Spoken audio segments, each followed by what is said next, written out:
Mains को अब डरने की ज़रूरत नहीं है। करंट कानून है वो पुरुष और महिला दोनों के लिए समान है। किसी डंडे से या किसी हथियार से वार करती है तो 323 में अपना मामला जो है दर्ज कर सकता है। इसमें अगर किसी की गिरफ्तारी होती है किसी भी पुरुष की, तो ऐसी कौन कौन सी धाराएं हैं जिनसे वो अपना बचाव कर सकता है? विमेन्स राइट का मतलब है सभी औरतों को समान अधिकार प्राप्त कराना, उन्हें ऐसा वातावरण देना जिसमें वो सुरक्षित महसूस कर सके। लेकिन क्या हो जब यही अधिकार गलत हाथों में जाते हैं, जिससे समाज पर बहुत बुरा असर पड़ता है। कुछ ऐसे ही सवालों के जवाबों के लिए हमारे साथ हमारे स्टूडियो में आज मौजूद है अर्चना पुरी जी, जो कि एक लॉयर है। सबसे पहले तो मैम स्वागत है आपका हमारे स्टूडियो में। थैंक यू मैम, ऐसे कौन से स्टेप्स हैं जो कि एक शादीशुदा पुरुष उठा सकता है जब उसे अपनी बीवी द्वारा कोई भी घरेलू हिंसा उसे सहना पड़ रहा हो? 323 के अंडर जो है जा सकता है जब उसकी पत्नी उस पे किसी डंडे से या किसी हथियार से वार करती है तो 323 में अपना मामला जो है दर्ज कर सकता है इसमें। और अगर बात की जाए दहेज उत्पीड़न की, तो ऐसे कोई केसेस हैं जिनमें गिरफ्तारी हो तो उससे कैसे बचाव हो? लेटेस्ट जो है अभी दहेज उत्पीड़न के मामले में सुप्रीम कोर्ट ने हमें Arunesh Kumar versus state of Bihar और Rajesh Sharma versus state of UP में हमें ये गाइडलाइंस जो है वो दायर की गई थी कि जो तुरंत गिरफ्तारी जो थी इसमें होती थी तो उस पे जो है रोक लगा दी गई है।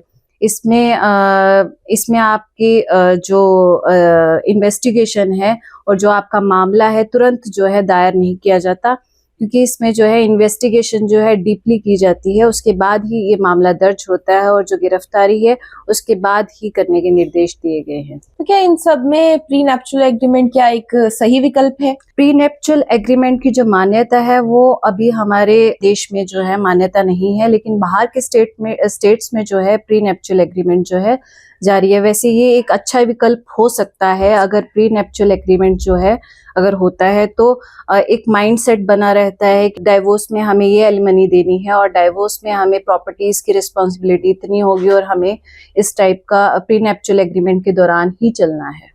अगर इन सब मामलों के बीच में अगर किसी की गिरफ्तारी होती है किसी भी पुरुष की, तो ऐसी कौन कौन सी धाराएं हैं जिनसे वो अपना बचाव कर सकता है? गिरफ्तारी के दौरान जो है पुरुष अपनी एंटीसिपेटरी बेल के लिए वो एप्लीकेशन मामला दायर कर सकता है। वो 482 के तहत जो है बेल ले सकता है अपनी गिरफ्तारी से बचने के लिए, तो मामला दर्ज कर सकता है। और अगर उस पे कोई भी किसी भी प्रकार का घरेलू हिंसा हो रहा हो तो वो कैसे अपना बचाव करेगा? घरेलू हिंसा से बचने के लिए एक तो जो आपकी आपसी अंडरस्टैंडिंग है, एक तो वो होनी चाहिए। दूसरा जो है आप घरेलू हिंसा से बच सकते हैं अगर आप तुरंत जो है उसकी एक काउंसलिंग जो है कोर्ट द्वारा ले लेते हैं, या आपकी कोई शिकायत दर्ज है तो वो आपको पुलिस थाने में जब आपको बुलाया जाता है तो आप वहां बैठ के जो है वहां पे सॉल्व किया जा सकता है। वहां अगर आप पुलिस स्टेशन में जाके आप डायरेक्ट बोल सकते हैं कि अगर इनको साथ नहीं रहना है तो हम कोर्ट प्रोसीडिंग यानी कि डाइवोर्स की तरफ मूव करना चाहते हैं, तो आपका जो है घरेलू हिंसा का मामला या मेंटेनेंस का मामला जो है कोर्ट तक नहीं पहुंचता है। फिर आप जो है डाइवोर्स के लिए मूव करके तो आप घरेलू हिंसा व ये जो मेंटेनेंस के केसेस हैं आप उनसे बच सकते हैं।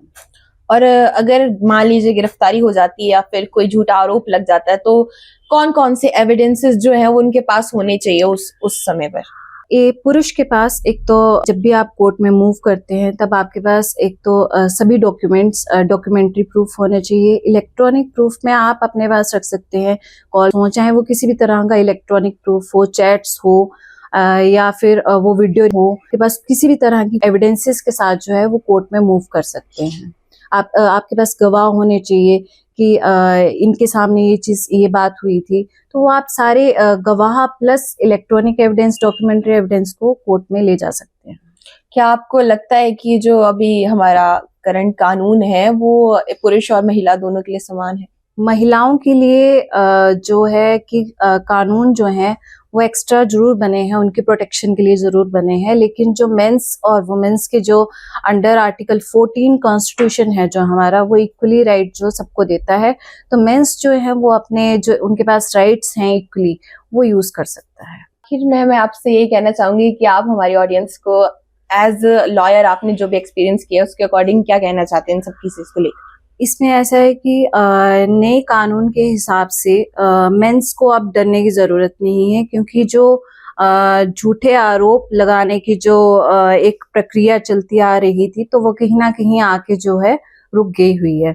अब वहाँ पे मेंस जो है वो अपने अधिकारों के लिए बोल सकते हैं। मेंस जो है अपना जो विचार है, सुप्रीम कोर्ट ने जैसे उनको अधिकार दिया है कि वो पुलिस स्टेशन में जो भी तुरंत जो है गिरफ्तारी भी नहीं होगी और तुरंत जो है कोई केस जो है वो दर्ज भी नहीं किया जाएगा जब तक उसकी अच्छे से जांच नहीं होगी, जब तक पूरी तरह से उसके कोई एविडेंसेस कलेक्ट नहीं होंगे, चाहे वो डॉक्यूमेंट्री हो, इलेक्ट्रॉनिक हो, जब तक उसके पुख्ता सबूत इकट्ठे नहीं होंगे तब तक उन पे कोई भी कार्रवाई नहीं की जाएगी। तो वो इस मामले में पुलिस के पास जाके उसको साफ तौर पे बता सकते हैं कि ये मामला है और वहाँ पे काउंसलिंग एक कर सकते हैं।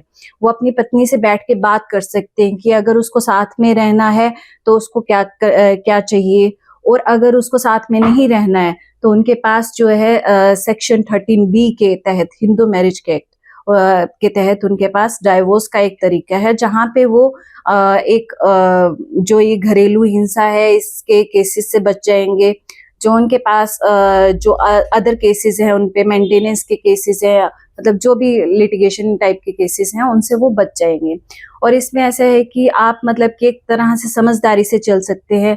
जब आपकी कोई गलती ना हो तो आप रिलैक्स मोड में जाके आप वहाँ पे अपनी सत्यता का जो है प्रूफ दे सकते हैं।